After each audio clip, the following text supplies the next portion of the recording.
Gentlemen of the Bigs, this is it. Week 22 has concluded. 6 teams are in. 2 teams have their hearts broken, and 8 more sit on the outside. Guys, it has been a wild regular season. It has all come down to this week. We had an incredible playoff run, and when all the dust settled and everything was said and done, we've got our 6. What an incredible season. With me, as always, Benjamin Aloysius Nisman. How are you, sir? Joe, I'm doing great. What an exciting finish. Couldn't ask for a more intense battle in the last couple of days, especially. A miracle happened. One of the most incredible comebacks in Bigs history, if not the most incredible comeback in Bigs history. A lot of tough, broken hearts going on right now with 2 teams in specific, but 10 teams are out, 6 are in, and it's all over, man, but the shouting, and let's go to work. Let's go to work this week, Benji. We got a lot to cover here. And let's kick it off with that miraculous comeback, man. You said it best. A team sat, 13 games back 2 weeks ago? Something between 13 and 14 with 2 weeks to play. With 2 weeks to play, a team is 13 to 14 games out, finishes the season a game and a half up in 5th place. Bobby Russo took on Uncle Barry Nisman this week, and Bobby gets a big-time win, 15-5. Close categories this week. It's going to be a steal for Bobby, a home run given up by a pitcher, and a relief appearance. Uncle Barry wins by a triple, 7 ticks on the batting average, 3 innings pitched, and a save. They tied in errors on a stat correction this morning. They gave it to Matt Chapman. That ties that. It was actually 16-5 as of last night, so Bobby actually loses a stat. Still doesn't matter. Still doesn't matter. He makes the playoffs. This for Bobby's bench this week, I do have to calculate it without Sunday because Bobby did bench his entire offense, and rightfully so at that point. He was ahead on the vast majority of categories, with the exception of doubles and triples. Without Sunday included, he goes 2 for 12. It's a 167 batting average, 2 runs, 2 homers, 3 RBIs, 2 walks, and 2 strikeouts. None of that plays.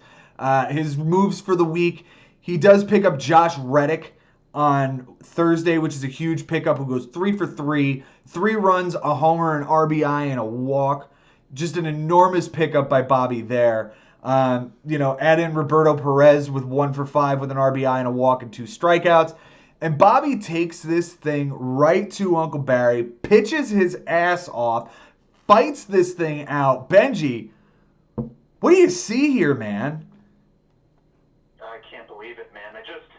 Firstly, you and I have been talking since, the second half began, that playing Uncle Barry in week 22 is a trap. Mm-hmm. No one wants to do it. He's one of the best managers. He's going to manage hard for 7 days. But it didn't matter. Bobby's team came to play. Last week and again this week, guy batted 289, still lost that category to Uncle Barry, 296 from him. Bobby also made a pickup, I believe Thursday or Friday, Joe, if you can correct me, to fill up left field or fill up right field. And he picked up a guy that went 0 for 4, I think, or 0 for 3. Chad Pinder, he picked up on Wednesday. He went 0 for 2 with 2 strikeouts. Right. They met on Pinder, and unfortunately, that didn't even help him. No. In fact, let's say he doesn't make that pickup, Bobby takes batting average possibly as well. He goes 289, 296. You don't know what happened thereafter. Right. But even still, unbelievable performances from Garrett Cole on Bobby's team, and just there was, he was always ahead, and it was always Uncle Barry playing from behind.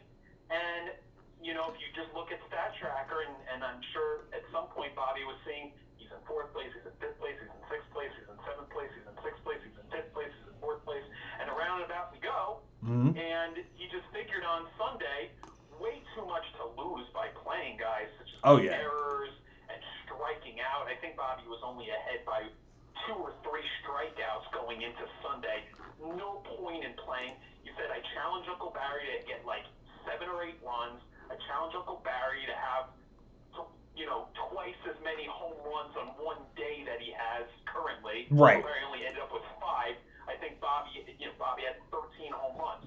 So unless Uncle Barry hits 8 home runs, 7 RBIs, I mean, that would have happened if you get 8 home runs. But I'm just saying, like, it just didn't seem likely for Uncle Barry to collect so many because Bobby had such an enormous lead on a lot of these counting stats. So no point for Bobby plays it completely correctly. You could argue maybe Bobby, there was a point, I was going to text you on Sunday, Joe, and say, do we think that Bobby kind of missed out on maybe picking up a starter here to just go for the innings? Sure enough, it didn't really matter, and I don't know what really guys he could have, like, is he really going to pick up Felix Hernandez, the guy pitched like garbage? Yeah. And I don't even think he threw 3 innings. One of the options was an opener. He's not going to get enough from that either. At the end of the day, never worth it if some guy gives up a home run. Bobby only wins that home run given up stat by 1. We'll talk about that later on the big benching of the Sunday night game. He wins by 1 relief appearance. Incredible work to get these bullpen guys out. Osuna didn't come in on a 2-1 game on Saturday. You're thinking, shoot, if Bobby's going to get a relief appearance at the time, they don't even bring in the guy. And Bobby's thinking, how am I going to get these relief appearances? He does it on Sunday. It's just everything needed to fall his way, as well as getting help from other managers, Joe. Yeah. And everything worked in his favor. It was incredible. We'd have to go back to the record books to see the kind of, it seemed insurmountable, this comeback. But he did it. Yeah. He did it. I got to tip my cap. Congratulations to the kid. It's a sophomore season, and Bobby, you're going to the playoffs. He fucking made it, man. I'll tell you what, when he took that loss to Jason back in week 19, 15-6, we were kind of writing him off. We said, you know what? This was a really tough loss to take. He's lost to a lot of teams that are in the playoff hunt before. Myself, you, Jimmy Dunlap, and James McCloskey, like all of these teams that are in this fight, he's lost to. He had, what we thought was a really hard final 3 weeks in Ari, Sherman, and Uncle Barry, and you said it. We were nailing this matchup with Uncle Barry as a trap game, and then Uncle Barry was going to try to play spoiler, and this was going to be one of the hardest matchups in week 22. And Bobby just flipped us on our ear here and played his ass off. Absolutely deserved it. In more ways than one, because not only did he fool us there, but how many times did you and I say through the round robin of you, me, Jason, and Bobby, that the 4 of us would go through this round robin, and at the end, one of us would be out. And I agreed with you. Yeah. Turns out we were both wrong. Yeah, you know what, Bobby? And here's the thing. Up until this week, if Bobby doesn't get this big a win here, he is out. He was in 8th place. 5 or 6 games out of 6th coming into this week, and needed this big. 6 or 6.5. He was dead. Yeah, we were saying last week, we were like, Bobby needs a miracle. And here it is. Bobby gets himself that miracle, crushes Uncle Barry the way he does, and gets himself into the promised land. It was an absolutely amazing performance. My hat is off to Bobby as well. Let's hit on Uncle Barry's team really quick, though. On his bench, he goes 5 for 23. That's a .217 batting average. 3 runs, a double, 2 homers, 7 RBIs, a steal, 2 walks, a strikeout, and 2 errors. The only thing that plays here are the 7 RBIs he would have needed to be absolutely perfect in order to... Not happening. And not to mention, if that's close, maybe Bobby plays some guys on Sunday. Yeah, like, he would have needed to be perfect. Bobby still would have needed to bench all of his guys on Sunday. Like, that's just not happening. But the thing that does play is the steal. The steal comes from Andrelton Simmons on Tuesday. Now, here's the funny part about that. Andrelton Simmons also committed 2 errors in the same game. So if he gets the steal, he loses errors. So, again, does it play? Yeah, technically, but you're going to take the good with the bad. He gets the playoffs anyway. Exactly. That does not keep Bobby out. A ton of moves from Uncle Barry, chasing a lot of relief appearances. Jalen Beeks, Brandon Kinsler. He does get Dylan Cease in there on Sunday as well. That gets him the innings that he needs. Cease pitched 3 1/3. He won by 3 innings. There's your 3 innings right there. But, for Uncle Barry, he put up the good fight. He put up a good season. Uncle Barry never stops. Uncle Barry is hard as fuck to get rid of. And here he is, probably his worst season in the bigs ever. Am I right in saying that? 1,000%. As a constant playoff team almost every year. These last 2 years, not so much, but to see this guy in last place, it goes to show that the talent of the managers have only continued to increase as the years have gone on, and he's had to adjust. And I think when all is said and done, the inning minimum was really, really his Achilles heel, because he just had a hard time navigating to get to the minimum. And he would pretty much almost always play a guy on Monday or Tuesday. He would be afraid to bench a pitcher because he was afraid he was going to miss the minimum. Well, other teams figured out a way to adjust, to get more bullpen pieces and be comfortable benching guys. I mean, Joe, this past week, let's say I get just one more relief appearance, okay? I had just 2 starters going the whole week. Just Tanaka on Monday, Fultonavich on Tuesday, and that was it. The rest was bullpen. That got me to 36.2. So if I can do that with 2 pitchers, anyone can. You get 2 good starts, and you have a deep bullpen, it is possible to get that 37. Uncle Barry's an amazing manager, and I think this is just something that he's got to get used to. And of course, we know that I'm going to bump up the minimum, so it's only going to be more of an adjustment next year, but just in time. I mean, it's just, he'll figure it out. But I do think that the fear of sitting a pitcher on Monday or Tuesday was a big problem for him. Yeah. Are we confirmed that we're going to 42 and 12 moves next year? No, we're not confirmed on that yet. Okay. I mean, 12, it's either 11 or 12. Okay. That's what I know on the moves. On the innings, man, 42 is the number that I want. I just don't know if that's the number. I don't know, because of this 3-batter rule. I want it to be 42, but I also don't want a ton of guys just missing their minimum every week. Sure. 42 is still a lot. If I look through, the matchups, most of us reached at least 42 a week. I mean, some guys like Jason Ashby, he had 71 this week. Yep. Most of the time, we all get to at least 42. 90% of the time, maybe even more. The only time where it's less is when we think, we made the minimum, let's bench all our pitchers on Sunday because there's no point. Yeah. So it's, I wonder, we add a relief pitcher, we switch an SP to a P. You'd figure, I don't know how you feel, would you assume that a relief pitcher on average gets 2 innings per week? No. No, I mean, there are certainly plenty of guys I've seen this year that go 1 relief appearance for 1 inning or less than that, Yeah. I mean, if that's the case, that just, that makes me more apprehensive. If I was going to say that on average, and I'm sure you and I will have the time at some point to just look at relievers and just get a good average on how many innings they get per week. So, okay, just for argument's sake, Joe, let's say that it's 2, right? Yeah. And we're going to have 7 relievers if 1 SP goes to a P, so you have technically the ability to have 7, right? So 7 times 2 is 14. 14 from 42 is 28 innings. So I'm asking you to get 28 innings from your starters. That's probably 6 starts a week. Maybe that is too many, Yeah. So a lot of evaluating that I have to do over the offseason. Certainly not something I'm going to do over the next 3 weeks. I got some time. We got more than enough time, and we're gonna make some off-season videos as well. We'll certainly be able to get that out to you guys, but that's not the talk we're having right now. This matchup was incredible. Bobby played his ass off. Let's get to key players this week, and then I'm gonna jump over to something that I have down at the bottom here. Every single one of these matchups with guys in the playoffs.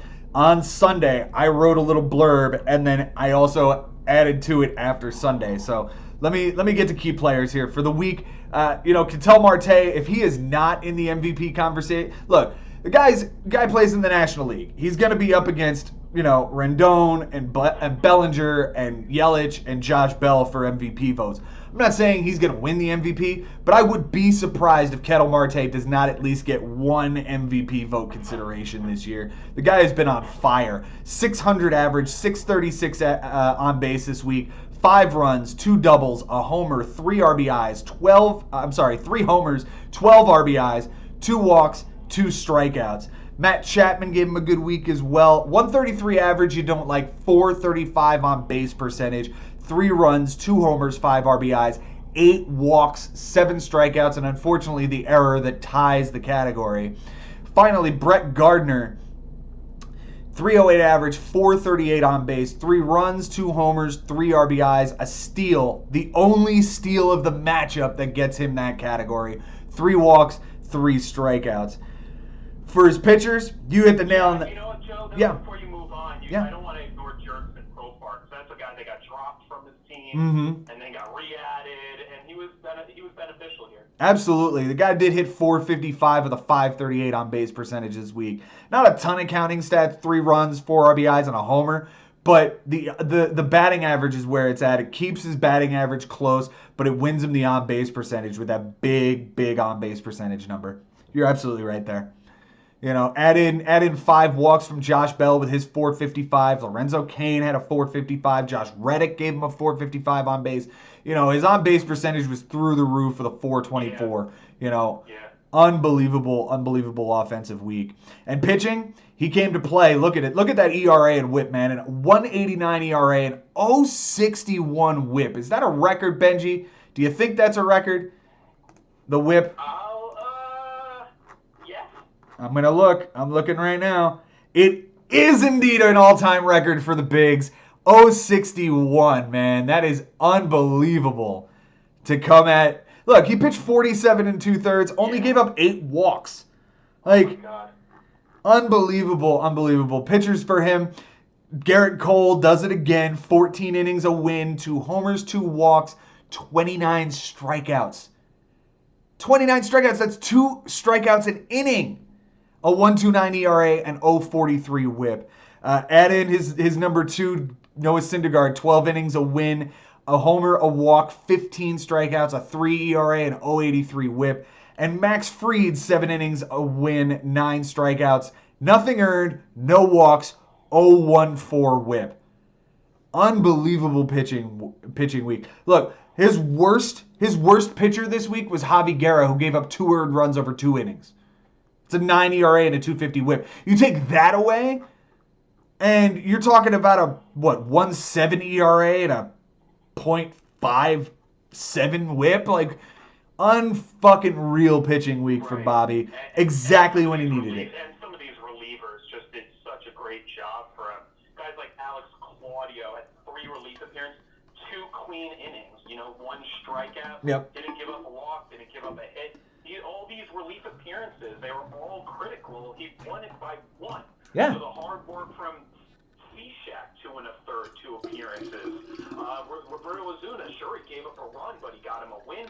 3 1/3, 3 relief appearances. I mean, you go down the line. And let's not underscore, you hit it on it earlier, let's not forget about the benching of Ryan Brazier on Sunday night. He is this close to making the playoffs. He has relief appearances locked up thanks to Alex Claudio, who came in late, and Robert Stevenson, who came into that game. That gives him the relief appearances. And he says, you know what? I'm done. I'm not going to try and go for anything else. I've got most of it locked up. I don't need Ryan Brazier to throw. What does Ryan Brazier do? He comes into this Sunday night game against the Yankees. And you and I were texting during this game, and I said, oh, Brazier's coming in. Doesn't need the relief appearance. And sitting on Uncle Barry's bench, sitting in Uncle Barry's team, didn't he have somebody there that could have come in? I don't think so. He doesn't. Anyway, Brazier's first pitch out of the pen is to Aaron Judge, and it flies over the monster. That would have untied home runs. It would have put him that much closer to out of the playoffs. It is an incredible benching by Bobby. My hat is off to you for that play as well, sir. Incredible play. For Uncle Barry this week, Paul Goldschmidt gave him a good week, finally. 333 average, 533 on base, 3 runs, 3 doubles, a triple. That is one of 2 triples this week that gave him that category. 7 RBIs, 9 walks, 3 strikeouts. The 9 walks is enormous. He doesn't win that category because Bobby somehow gets 31 walks this week, but the 9 walks is absolutely enormous. It keeps the on base percentage competitive, keeps him close in walks as well. Starling Marte gave him a great week as well. 286 average, 375 on base, a run, a triple, 3 RBIs, 2 walks, 5 strikeouts. The triple is obviously the other triple in this matchup that gives him that category.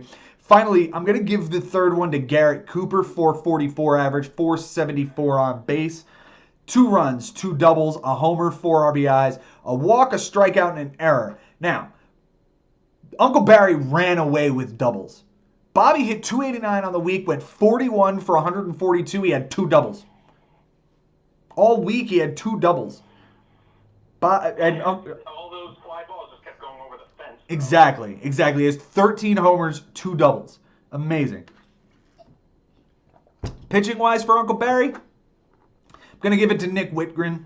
Nick Whitgren got him a save, 3 relief appearances, 3 walks, 4 strikeouts, 2 1/3 innings, a 2.14 whip. The thing that is exciting there, though, is that he got a save, and pair that with Felipe Vasquez's save, and he wins that category over Bobby. You know, seeing Bobby only get 1 save from Roberto Osuna this week. The stream of Colby Allard was really good for Uncle Barry as well. 6 1/3 innings, a win, 2 walks, 2 strikeouts, a 1.42 ERA, a 1.58 whip, which I find interesting considering he only gave up 2 walks. It just means that Baltimore was hitting this guy all over the park. He just wasn't letting anybody score. And finally, we're going to give it to Eric Lauer, another, streamer, fringe player. 6 innings, 2 walks, 4 strikeouts, a 1.50 ERA, and a 1 whip. Just a solid performance. He gets a no decision. The start was at home against Colorado. Just a good performance all the way around. Coming into Sunday, I wrote for Bobby. He was 237 and 205 and 42 currently. He was up 16-5. He's not playing position players. He has runs, homers, RBIs, walks, strikeouts, errors, and on-base percentage locked up by doing so. He'll lose doubles and triples, but if Barry has a bad day, he can still win average. It's close in innings, wins, saves, relief appearances, and he has Cole and Syndergaard to go get his innings minimum, so he's not in danger there either. Well, what happened? Bobby, he maintains. The smart benching of Ryan Brazier and a big win was exactly what he needed. And just the fact that none of those starting pitchers gave up a home run. No, neither of them give up a home run. Neither of the relievers that he played and had to get relief appearances give up that home run.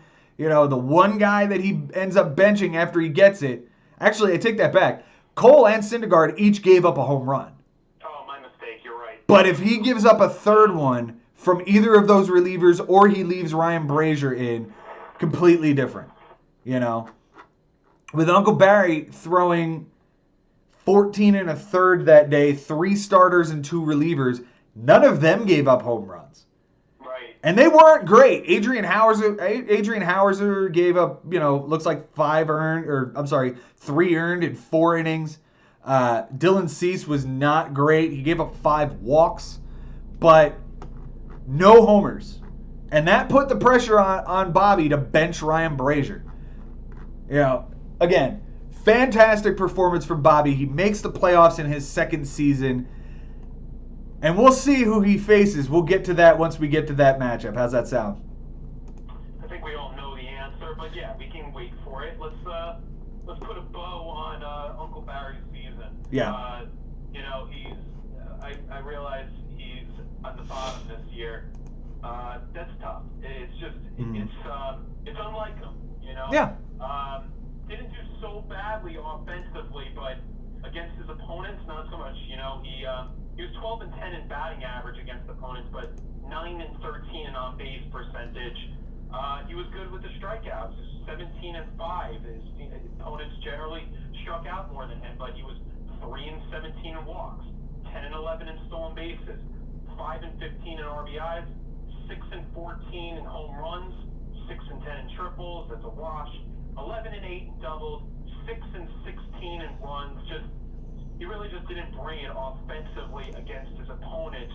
Where it really, really gets bad is the pitching. 11 and 11 in innings pitched, fine. 6 and 12 in wins, 10 and 8 in losses is good. 7 and 13 in saves, not having a real bullpen really hurt, just generally the entire season. 10 and 10 in home runs given up, 14 and 8 in walks given up. That's great, actually.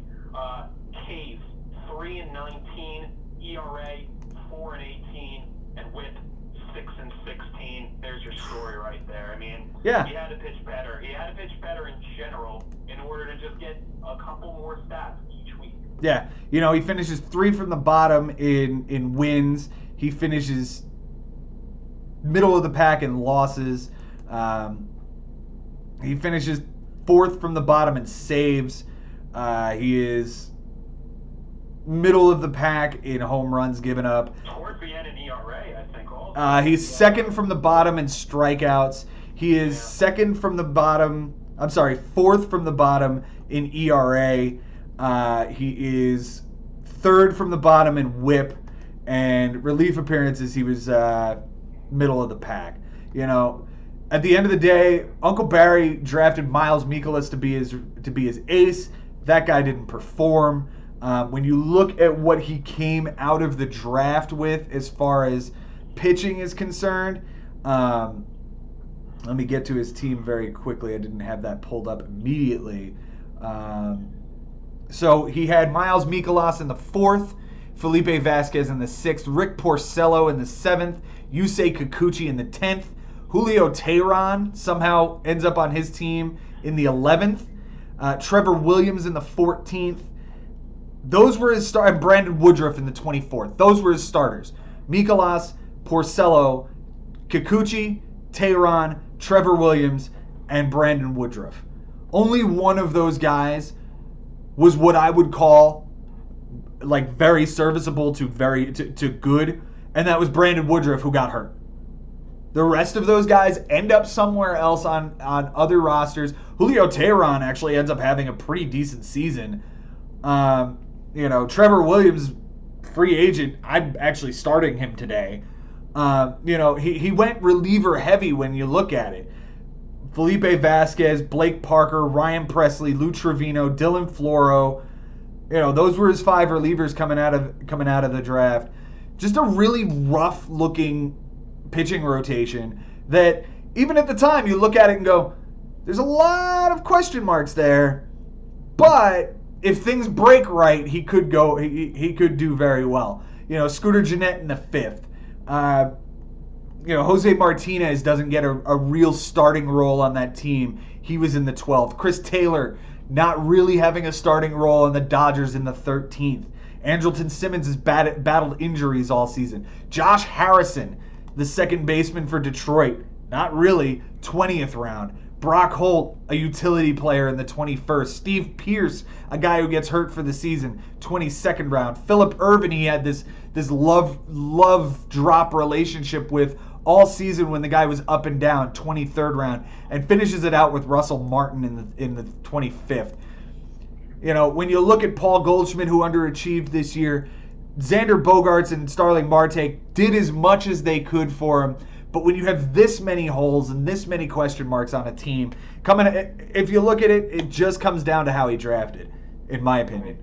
Yeah, I can see that. I mean, he had opportunities to adjust throughout the season, but again, he would kind of put himself in a hole early in ERA. Yeah. When he's going against his opponents, and then you're always playing catch up. Yeah. Yeah, it was really rough to see Barry's middle of the season as well. If you look at his schedule, man, he starts off with 2 losses. They were close. Gets a win over Frank. Loses to Jimmy. Gets a win over Nick. And then he fell off a cliff. 1, 2, 3, 4, 5, 6 losses in a row. The final 2 losses of that run are to Ari and Mike Sherman, 14-5 and 15-5. Gets a couple of small wins and then continues on the losing streak. Only gets 2 more wins the rest of the season. over James McCloskey and Nick the rest of the way. Lost season for Uncle Barry. Just write it off and come back in 2020 with a much better season. I would be frightened of Uncle Barry coming into next season. Yeah, no, I mean, just such an impressive player. So, he's really adapted, and he refuses to get a smartphone, but he will, be on that iPad all the time. Mm-hmm. He's setting an alarm so that he's ready for lineups to come out. I mean, he's definitely adapted, and as a result, he's become a better manager. Just ran into a lot of hot managers, a lot of hot teams, and a lot of activity. Yeah. A lot of the teams that he's playing, they're just making savvy moves constantly, and it was tough for him to keep up. And again, just the pitching rotation.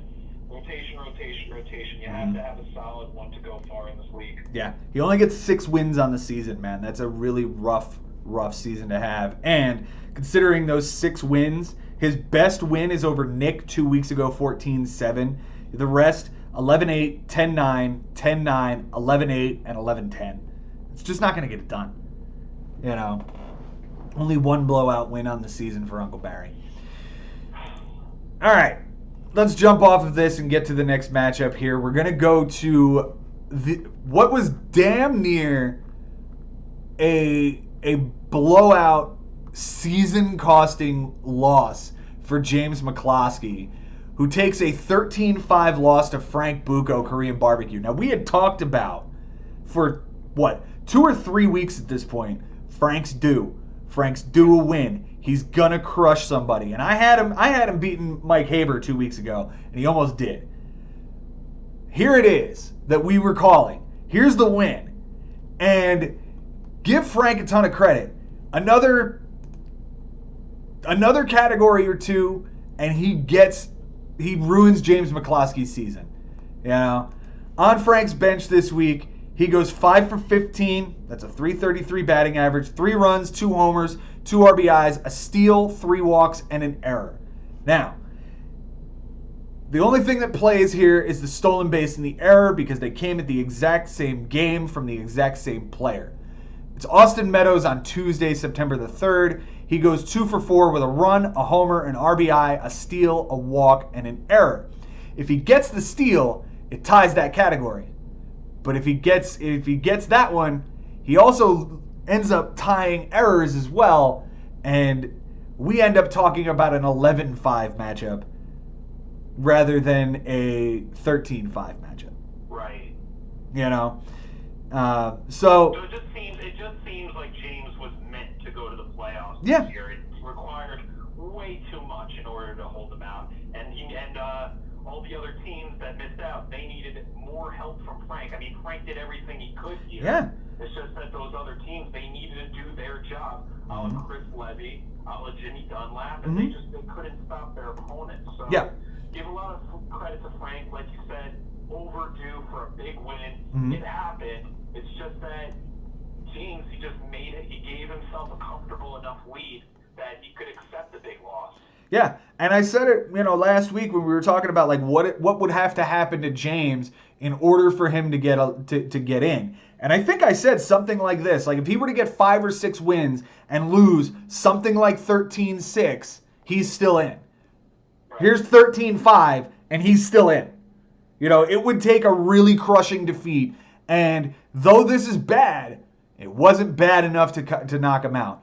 Let's talk about Frank's pickups this week really quick before we jump to James's team. The one I want to highlight, and we talked about this off air, was Pedro Severino on Sunday. Picks him up, throws him into the catcher's spot, and gets him a double. Now, the thing about it is they tied in doubles this week. I don't think I went over what happened close categories. Let me do that very quickly. James wins by a triple and a steal. Frank wins by an error, 2 home runs given up by a pitcher. They tied in doubles, wins, and losses. So with Frank picking up a double off the waiver wire on Sunday from Pedro Severino, I believe it was the only double he got that day. And James countered with the only double he got of the day coming from Aledmys Diaz that he picked up on Sunday. So these guys were fighting for every stat, and they matched each other move for move all week, despite the lopsided score. This is one of the most incredible things I've ever Yeah. On Sunday, two guys make a pickup. They both need the same stats. They're tied in doubles, and each of their pickups get a double. It was just, I've never seen anything like that. That no one else on their teams got a double, but their pickups did. That was amazing, and I thought that might be the difference. It turns out to be the difference. If James doesn't pick up Aledmys Diaz, who knows? Yeah, he's certainly a lot closer, or if not out. The other thing I do want to hit on for Frank, and I talked about this a couple of weeks ago when he picked up, I believe it was Andrew Haney, a guy who, if he were on a playoff team, would be a guy who could make a lot of damage. A guy like him, a guy like Michael Givens, a guy like Adam Wainwright that's now going to be on his team the rest of the season. He went and picked up Tyler Glasnow, who's now back and pitching for the Tampa Bay Rays, who was having an unbelievable season before he went down with the right forearm strain. Well, he's back, and this guy could be another guy. Tampa likes to play with their openers, and they like to have, bulk relievers and things of that. This is a guy that on a contending team would be an asset. He's going to get relief appearances, or he's going to get innings for you and look, he went 2 innings. That's 6 outs. 5 of them are by strikeout. That's a hell of a start, even going 2 innings. And now he's going to sit on Frank's team, the inactive roster, and he can't drop anybody. So everybody else had the opportunity to pick him up. I know I eyed him. I don't know if you did, Benji, but... No, I never did. Because I had too much other things on my mind as far as my team goes. And then on Sunday, I was looking at pitchers because innings pitch was pretty tight in my matchup. But at the end of the day, I was like, I don't really want to drop anybody on my team right now. I think I got this thing locked up. So. Yeah. I thought about grabbing him, but at the end of the day, I had other things I had to focus on as well. And here it is. Here's another guy that Frank is picking up and throwing on his roster and going, he's not available for the playoffs, guys. Have fun. And more power to him. Jumping over to James's team, he went 3 for 22 on the bench. That's a 136 batting average. 4 runs, 2 doubles, a steal, 3 walks, 8 strikeouts. The doubles is what plays here. The only one that I could find that could really get into the lineup is Kevin Kiermaier on Saturday. 1 for 3 with a run, a double, a walk, and a strikeout. Michael Conforto, 0 for 3 in center field. That's the play that would have gotten him doubles and gotten him that much closer to the playoffs. And, in theory, would have gotten him the 5 seed. He sits as the 6th seed because, Bobby has a better win percentage despite being 31 games. They're both 31 games over 500. Bobby has more wins and more losses, gives him a better win percentage. And I guess at that point you just wonder, does James have a better matchup against you or against Jason Ashby? Like how the teams match up. So yeah, I'm probably guessing that James would prefer to sit in the 6th seed, but I'm not sure. We'd have to find out from him. You could at any point maybe this week. Sure. I'll ask him. He's not at work today, but he'll be there tomorrow. I'll ask him about how he feels about that. His pickups this week, we talked about Aledmys Diaz on Sunday. Let's give some credit for John Birdie. He picked up on Friday. He went 2 for 5, 4 runs, a double, a walk, a strikeout, and an error. You don't like the error, obviously, but that was a huge pickup with the double there. The rest, it leaves a lot to be desired, right? Kevin Kiermaier went 1 for 2 in his first day and then got benched on Saturday. Felix Hernandez was a bad start on Tuesday. 3 innings, 2 earned, 4 walks, and 5 strikeouts. Gerard Dyson 0 for 5 with a walk and 3 strikeouts. We've talked about James's Midas touch when it comes to offensive players in the second half of the season versus his streaming pitcher ability in the first half of the season. This week, none of it came to play. If you really look at it, Aledmys Diaz and John Birdie were about it. It got him what he needed to get the tie and doubles. But otherwise, his team hit 225 with a 294 on base. Just not going to cut it this late in the season. It's enough to get him in, but if he throws another dud like this, he's just going to be a one-and-done team. And to be honest... It's that law of averages that's in his favor. And sure. I feel like a lot of teams, they'll bat 240 one week, and then the next week they'll explode. So if the law of averages are in his favor, he's not going to stay cold for that long. Maybe Renfroe has a big week. Maybe Judge breaks out and has a great week. All these things are very possible. I'm mostly concerned about what happens when the Dodgers clinch and Dave Roberts' reaction for Cody Bellinger. Yeah. So that's going to be a big key here. And what happens to all of our players as the season dwindles? It just seems like a lot of managers have their own, players in mind. They have to protect them. They have to get them ready for the playoffs or get them ready for next season. I don't even know if Ryu is going to get a start this week. Yeah. So a lot of things that James has to work around. He has the 13 ads. So because we lock 7 through 16, the guys are available. Yeah. The winning team is in free agency and on your team. You just got to make the right calls. Right. Let's give some credit where it's due as well. James lost 3 of the last 4 matchups to kind of skid into the playoffs, but did get a win last week against Josh Haber, and it was 15-6. Here's something I want to hit on. That matchup came down to the final game. It was a late game between the Dodgers and the Arizona Diamondbacks. We talked about the fact that Pedro Baez got the save in the late innings. Right. And you talked about specifically Cody Bellinger going deep in the 9th inning to tie the game. Huge. That home run gave him home runs in that matchup. If that doesn't happen, he's not here. Yeah, and that was and it was with 2 outs. Maybe it was with 1 out when Bellinger hit that bomb. Regardless, it was in the 9th inning. It's about the most clutch thing that could have happened for James in that Week 21 matchup. Yeah. We on key players now. We're gonna jump to key players, and then we'll hit on what happened, what I saw with James, and then we'll put a bow on Frank's season. How's that sound? Sounds good. Fantastic. All right, for Frank, who won this week, let's give him credit where it's due. Austin Meadows, unbelievable week. 526 average, 591 on base percentage. 8 runs, 2 doubles, 3 homers, 7 RBIs, 2 walks, 4 strikeouts. Nick Castellanos, I hit on this when he got traded. The guy has been JD Martinez light for the Cubs, as JD Martinez was for the Diamondbacks. 346 average, 333 on base, 3 runs, 3 doubles, 2 homers, 5 RBIs, 7 strikeouts.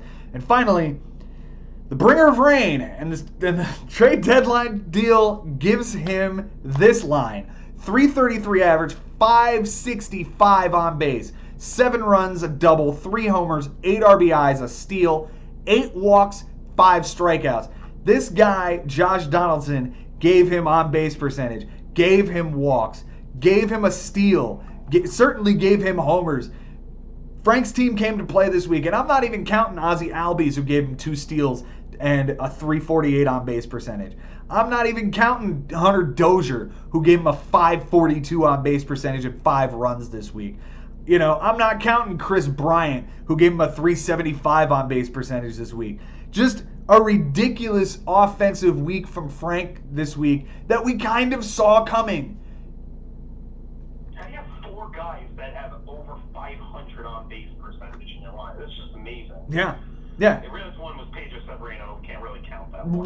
Right. Between Dozier, Donaldson, and Meadows, throwing Soler's 375 and Bryant's 375 would have been tough for almost any team to beat except yours.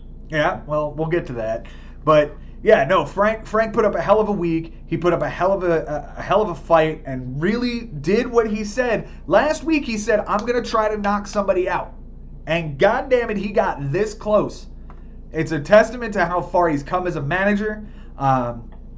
And, credit where it's due. Pitching wise for Frank, and I know there's something you're going to hit on. Jordan. I was going to hit on the fact that he's trying to call me on the other line. I guess he doesn't realize we do this on Mondays. No, he knows we do this on Mondays. He's probably trying to call into the show. It's not radio, Frank. That's not how this works. In fact, let me check to see if I've got a missed call from him. I do not have a missed call from him. To me first. You're next, buddy. Oh, you know it. All right. So, Jordan Lyles, 6 1/3, a win, a homer, 2 strikeouts, 2.84 ERA, 0.95 WHIP. The start came against the Houston Astros. Unbelievable start, unbelievable stream because I think, well, it's not a stream. He picked him up last week and held on to him. Another guy, Milwaukee traded for this guy, and this is going to be one of the horses that they have down the stretch to try to get a wild card or to get the Central. And he sits on an inactive team. Everybody else had a chance to grab him.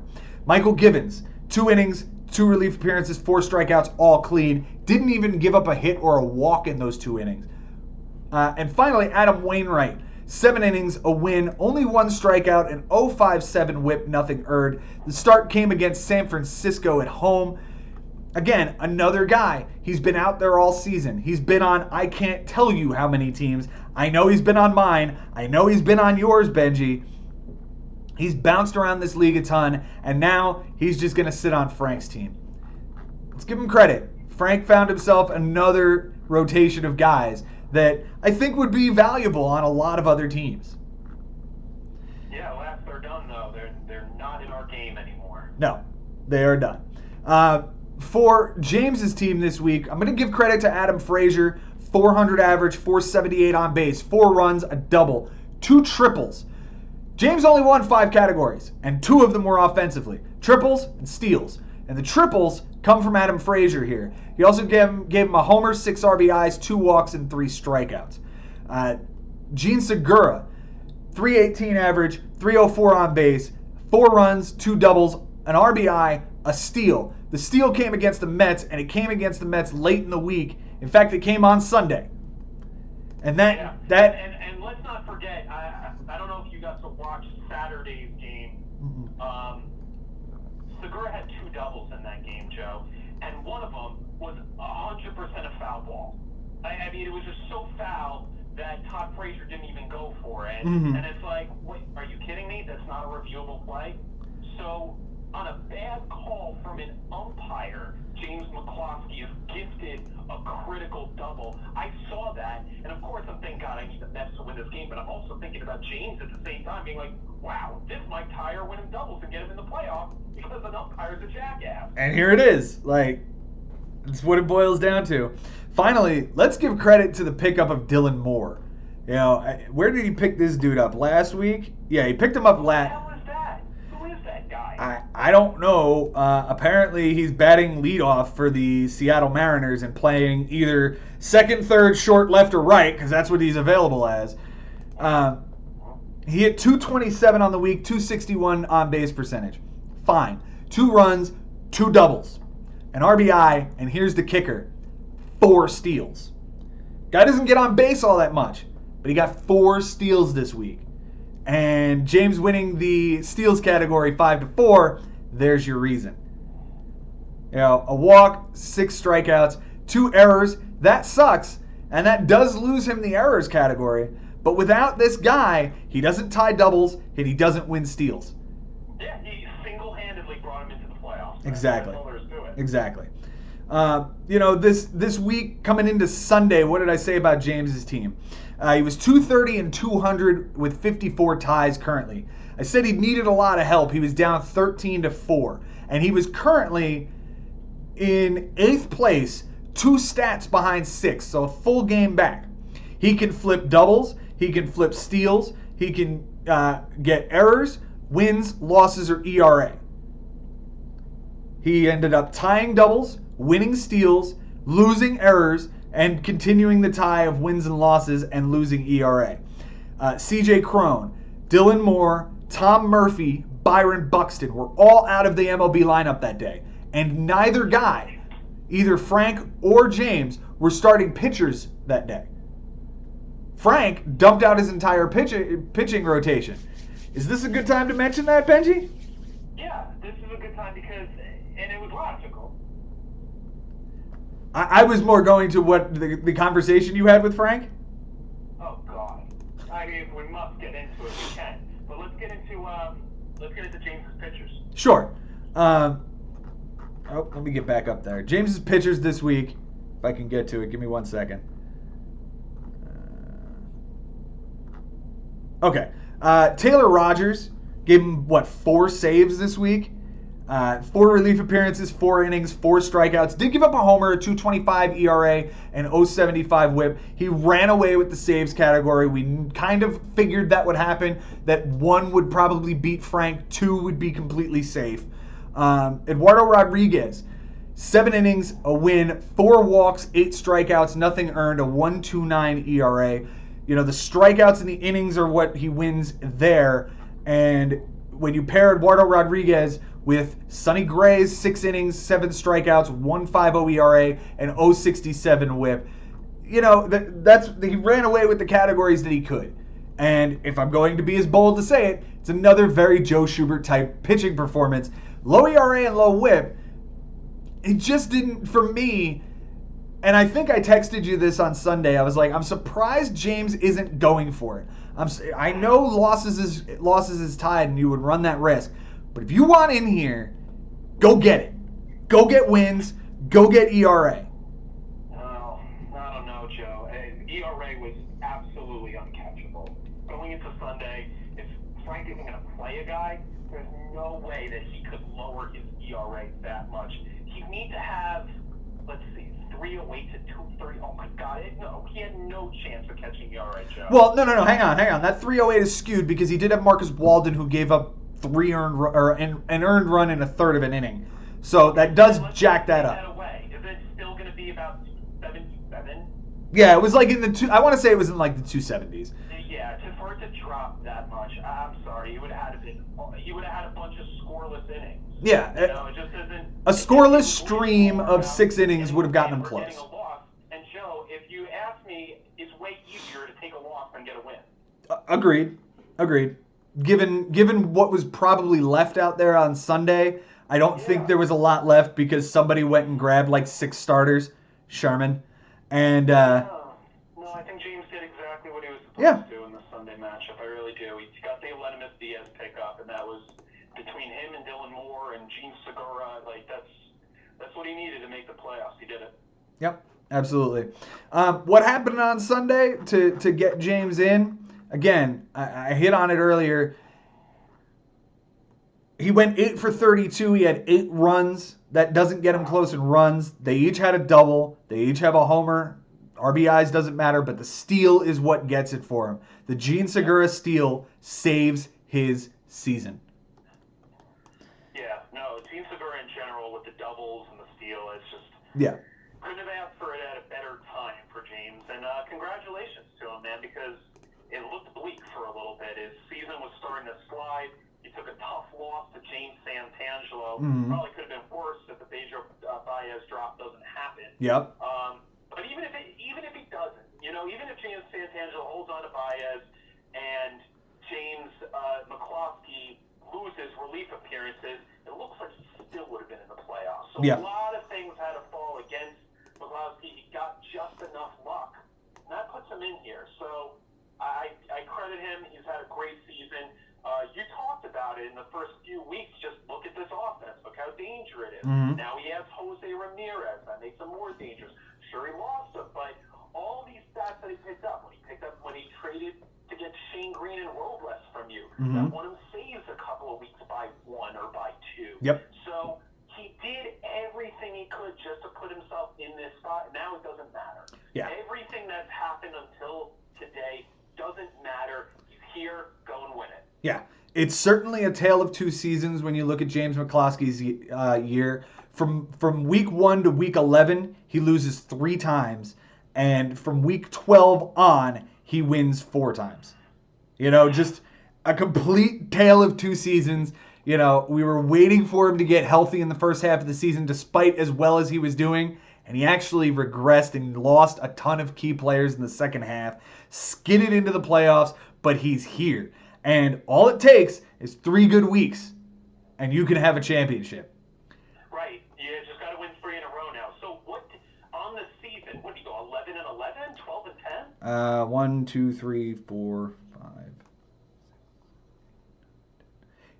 12 wins. 1, 2, 3, 4, 5. So 10 losses. I don't think he tied. 12 wins, 9 losses, and a tie to me in week 12. Oh, okay.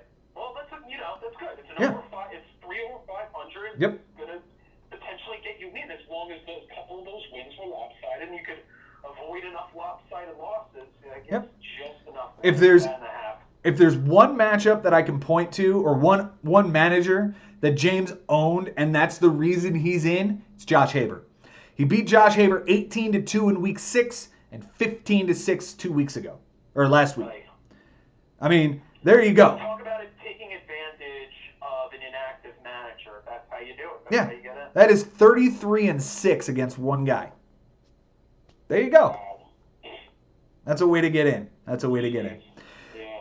Let's put a bow on Frank's season. And if I'm looking at Frank's season, it's one of those years you look at and you go, wow, that was kind of a disaster. But there's a lot to be proud of. This win over James in week 22, the win over Uncle Barry a month ago, 17-4, the big win over Bobby in week 13, 10-9. And he started off strong with back-to-back wins against Ari and Mike Sherman in weeks 1 and 2. Other than that, it's losses and ties the rest of the season. He only got 5 wins on the year. Finishes in 14th place, though. So let's give him credit where it's due. For a rookie season, he did exactly what he wanted to do. He didn't finish in last, and he almost ruined somebody's season. Yeah, I think he played hard all year. Just every single day he was competitive. He was active, literally every single day. I think he topped everybody with the most moves. Absolutely. He went over 500 against his opponents in doubles. He went 10-9 in doubles. He was 14-8 in walks, so he was walking a lot more than his opponents. 11-9 in errors. So yeah, a couple 10-11 in RBIs. Didn't do too badly competing against his opponents offensively. Just not enough. Sometimes he ran into really, really hot teams, or just teams that know the game a little bit better, knew how to manage their pitching a little bit better.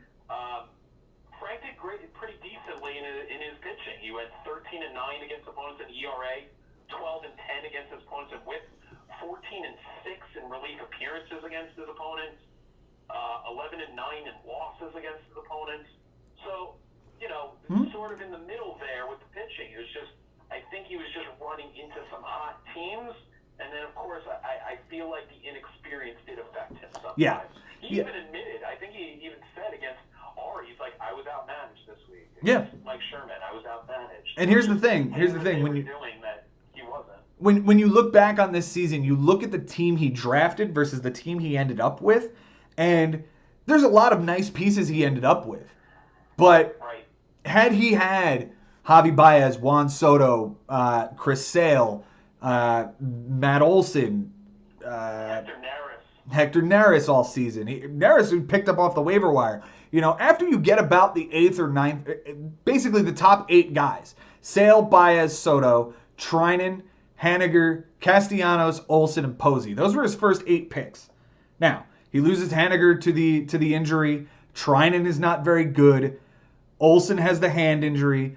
Posey's kind of not very good, right? Yeah, I think there was just, he wasn't, first of all, the diagnosis on Olson was bad. It sounded like we were all thinking he was done for the year. Yes. I feel like if Frank knew that Olson was going to make such a recovery, he would have stashed him on the DL and he never would have left him. I think that wasn't really his fault. Justin Upton was a tough one that ended up on his DL early that he had to cut ties with. Kyle Freeland was poor. Mike Foltynewicz started the year on the DL. Ben Zobrist he lost for a long time and dropped him. Alex Wood was on the DL. Wade LeBlanc was piss poor. Johan Camargo was not a starter.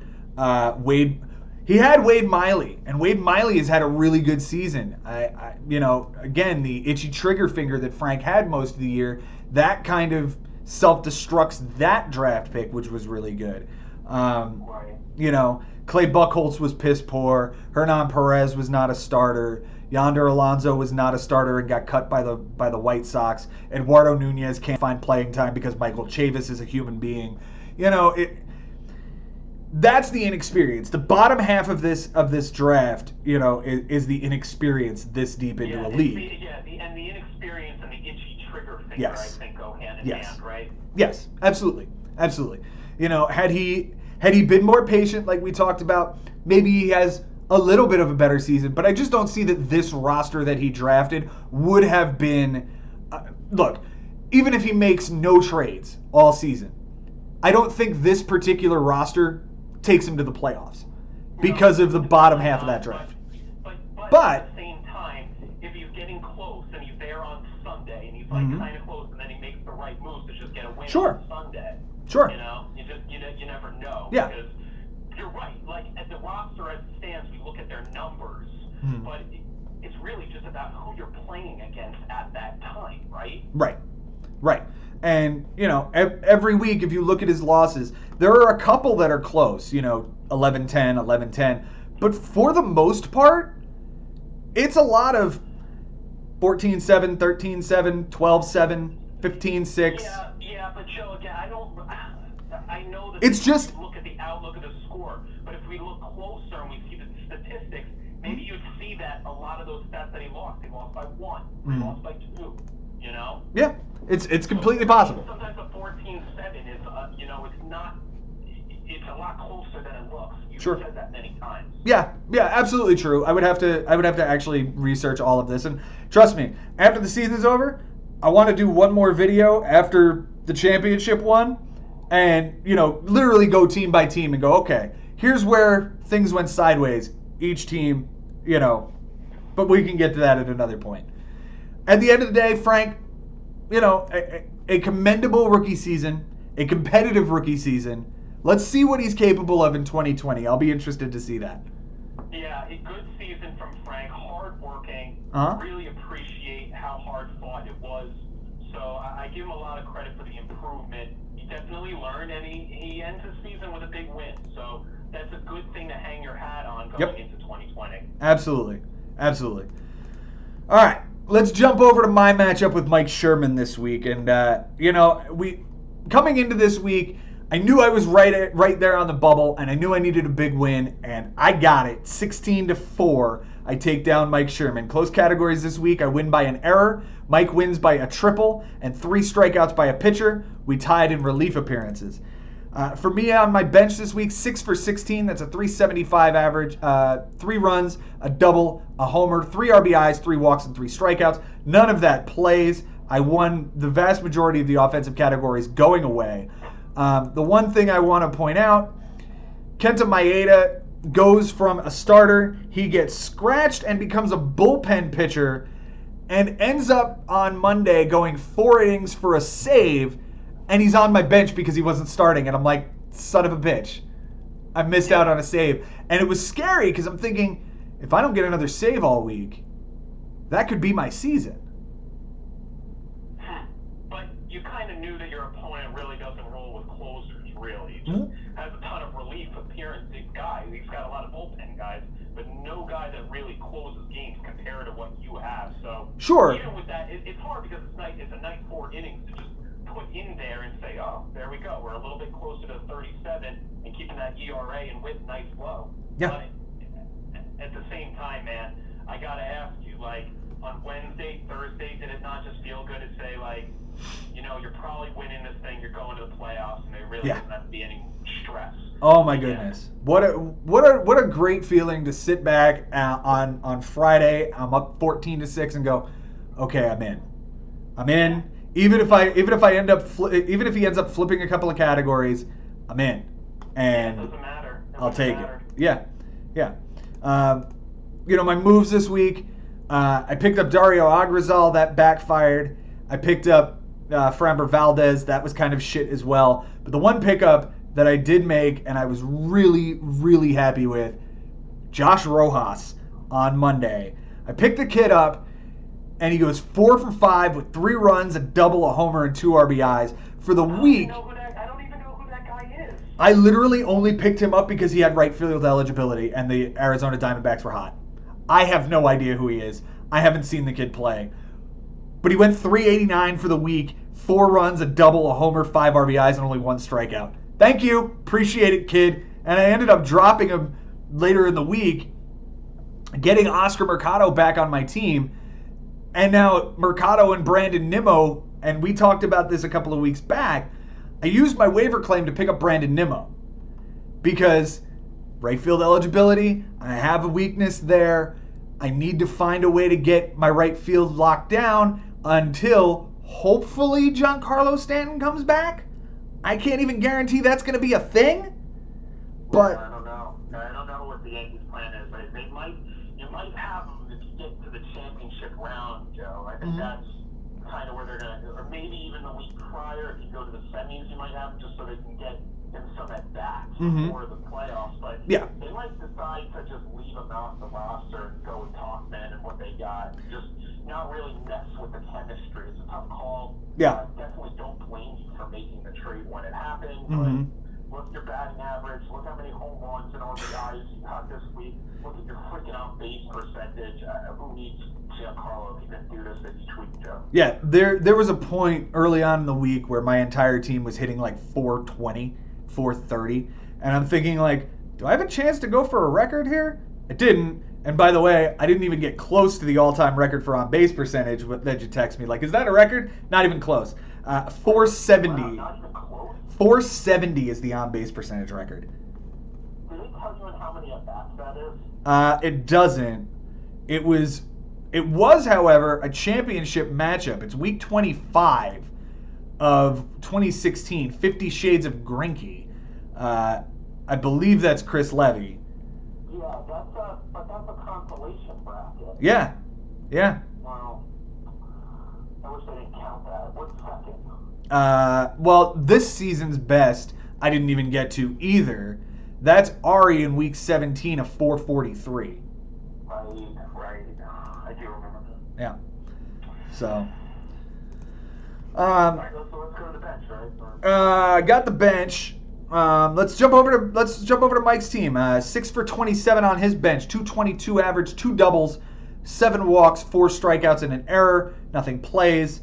The moves that he made this week, all but one, came on Sunday. He picked up 6 pitchers. One was a bulk reliever, and the rest were all starters. Jacob Wagues-Pack, Jaime Barria, Asher Wojciechowski, Vince Velasquez, Daniel Norris, and Peter Lambert. 6 guys go onto his team. Those 6 guys averaged less than 4 innings apiece because they only combined pitched 23 innings. They go 0-4 combined, give up 5 homers, 11 walks, 20 strikeouts, and a 7.04 ERA. However, it does give him innings and strikeouts. Innings by 9-ish and strikeouts by 3. If I end up throwing Sean Manaea on Sunday, I win strikeouts, but that doesn't matter because I didn't have to. I end up getting walks because he gave up 11 walks, and I won that by 4. The losses didn't matter. I was already up 2 coming into the day. I'm sure he was trying to lock down wins, which he did, but otherwise, he ends up losing walks, losing ERA and WHIP. We tied in relief appearances, and he gets innings pitched and strikeouts. Those 6 categories all changed in one way or another, and it ends up being a wash because I came into the day up 16-4. I end Sunday up 16-4. So I give Sherman credit for being ballsy enough to go grab 6 guys and go for it. If it worked out and everything fell right, maybe it ends up being like 12-7, but this is the result. The only thing on his bench, again, at the end of the day, on his bench offensively, it doesn't matter. He only won triples, and it was 1-0 there. Key players this week, for me, I'm going to give it to Jose Abreu, 263 average, 444 on base percentage, 3 runs, a double, 3 homers, 9 RBIs, 5 walks, 7 strikeouts. Give it to Yoan Moncada, who went 440 with a 531 on base, 6 runs, 4 doubles, 2 RBIs, 2 steals, which were huge, 6 walks, 3 strikeouts, and an error. And Francisco Lindor, 323, 364 on base, 6 runs, 2 doubles, 3 homers, 5 RBIs, 2 more steals, 2 walks, and 5 strikeouts. This doesn't include Mitch Garver, who gave me 3 homers and 5 RBIs with a .529 on base percentage. This doesn't include Eloy Jimenez, who gave me 2 homers and 4 RBIs with a .344 on base percentage. Doesn't include Juan Soto's .419 on base percentage. Doesn't include Tommy Pham's .440 on base percentage. My team came to hit, and it hit a ton this week, Benji. Yeah, it's a great way to just feel comfortable through the weekend, knowing you're in. Your team did it for you, man. You needed a win, and you got the win. Yep. And it's big because it was right after a loss to Ari. You lost to him twice this year. Mm-hmm. Only guy that had you twice, and it was on a stat correction after Sunday. So to just respond right away, you needed a win in the worst way. You got it. So congratulations, Joe. How many in a row is this for the playoffs? I believe this is 7 of the last 8 years, or 8 of the last 9 years. I'd have to check. Well, let's just go for I know you missed in 2013, so since your championship in 14, you haven't missed it. So 14, 15, right. 16, 17, so you're 6 in a row now. 6 in a row. Yep. Hell of an accomplishment. That is the longest lasting playoff streak we have right now. So a lot of credit, man. Congratulations. Unbelievable season from you. What can you say? You hit a lot of freaking home runs. You had a great batting average. You probably led all of us in strikeouts. Let's see. You did. You won with you had the most strikeouts with 1780. No, sorry. One guy in front of you, Jimmy Dunlap, had more pace than you. Yep. That was the only one. And if I'm honest, Benji, I was scared to death of getting the 3 seed and seeing Jimmy sneak in as the 6 seed. Credit to Jimmy. About that. I was thinking, or you in the 4 and him in the 5. Yeah, and like. I was thinking to myself, that's the worst possibility for you because that's the other guy that's up at 3 a.m. Yes. Not only that, but in the matchup we had earlier this season, he was beating me to the punch on guys to pick up. But on top of that, he always seemed to be a little bit ahead of me of innings and strikeouts, the things that I really go for. So to see him look, Jimmy, you had a great season, dude, and I'm going to give you a ton of credit, but I am happy to see you out because I did not want to be facing you in the first round. I really wanted to see him in the playoffs. I wanted to see what he was capable of. We'll get to more on Jimmy later because there's a lot that we have to break down on his matchup. We'll probably spend the most time on that matchup, but no, you're right. This is probably the best case scenario. Bobby's pretty hot right now. He had a pretty good week just like you, so it'll be interesting to see which offense is hotter between the two of your offenses. But I think that you probably dodged a bullet, and it almost seems like you're like an overwhelming favorite. It's just the rumors around the league are that Bobby doesn't really have a chance, and that's bull. You know, like any team can beat any team. I mean, we can go through the line. Chris Levy beat you once, Nick Holman beat you once, Sherman beat you once, Jimmy beat you once, Ari beat you twice. You know, team could be beat. You know, absolutely. You got to get really lucky, and now you got to play. Now you got to beat Joe when Joe is at his desperation point, where you're going to make every single possible move as carefully as possible, not thinking about next week. No. There might not be a next week. Yeah. So it's a whole different mentality now, and it's going to be interesting to see how Bobby competes with you because right now he's looking like a major underdog, even though he had such an incredible week. As far as Mike Sherman, tough year. A tough year with a miracle run going on towards the end until he ran into me in week 20. So at the same time, I think this is one of the only times that Sherman is under 500 in a long time. He's usually an over 500 team. I guess it was a bad defensive team. We knew that. Basically lost every single week. And then as far as the pitching goes, well, it was 16-6 in innings pitched. That's good. 10-6 in wins. 9-10 in losses. You could survive with that. We knew we didn't have a lot of closers. 7-12 in saves. 11-9 home runs given up. 7-14 in walks given up. 12-10 in strikeouts. 13-9 in ERA. 11-11 WHIP and relief appearances. He was 13-5. He did a really good job. having about 7 or 8 relievers, all year basically. So that worked well for him. It was really more about what he did against his opponents offensively. 9 and 13 in runs, 4 and 17 in doubles, 8 and 5 in triples. That's a wash. Home runs 13 and 7, RBIs 11 and 11. He was 13 and 8 in stolen bases. He had a lot of speed. 7 and 14 in walks. 5 and 16 in strikeouts by a batter. That wasn't good. Struck out a ton. We know he just probably made more errors than everybody. He was 6 and 14 in errors. 10 and 12 in average. 10 and 12 in on-base percentage. So solid pitching year, but just couldn't compete against his opponents offensively. Yeah, and if we look at his draft, it's another case of, wow, it's top heavy, but it's top heavy with a lot of disappointments, right? You start off with Ronald Acuna, who's going to be a top 5 draft pick next year. Quote me on that. But then he goes Manny Machado, who I hit on year in and year, week in and week out. This guy was a disappointment this year. Absolute disappointment after a $200 million or $300 million contract. His ace was supposed to be Carlos Carrasco. Heartbreaking to see that guy go down. Gleyber Torres had a great season. Mike Clevenger had a great season. Miguel Andujar was supposed to be his starting third baseman. What, that guy played 12 games? Right. Clayton Kershaw battled injury. German Marquez battled injury. Jordan Hicks he lost for the season. Wilson Ramos was good. Malik Smith was good. Archie Bradley he dropped. Luke Voit battled injury. Odubel Herrera is a horrible human being. Jeff McNeil was a good player. Carlos Martinez, he dropped. Sandy Alcantara, he dropped. Pete Alonso is fucking amazing and is a god among Mets fans. Yeah, that was a great pick.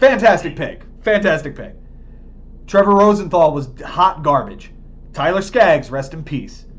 Ronaldo Lopez, up and down. Daniel Palka might have been the worst player that was drafted. Fernando Tatis Jr. I guess the Archie Bradley thing, I can't blame him for it. He let go. I mean, how do you just assume he would eventually get that role? That's a tough one. Yeah, no, I don't blame him for dropping him when he did. I know you're not blaming him. It's just bad luck on a lot of them. Fernando Tatis Jr., great pick. Unfortunately, he got hurt near the end of the season, and I think that falls right in line with. And if his run, he lost him. Yeah, and I think it falls right in line with where the run stopped and he fell off. Was Tatis getting hurt? We added Michael Pineda, who apparently likes to use PEDs, along with Pine Tar. That guy's a piece of shit. And Julio Urias was his final pick, who was in the minors for a lot of the season. Again, not a great draft, especially when you see all the injuries and the lack of production. So he put together a good run. He had every chance to try to go get it. Yeah, and he won his first week 13. I mean, after a week, I realized it's only 1 week, but he was in first place after week 1. Yeah.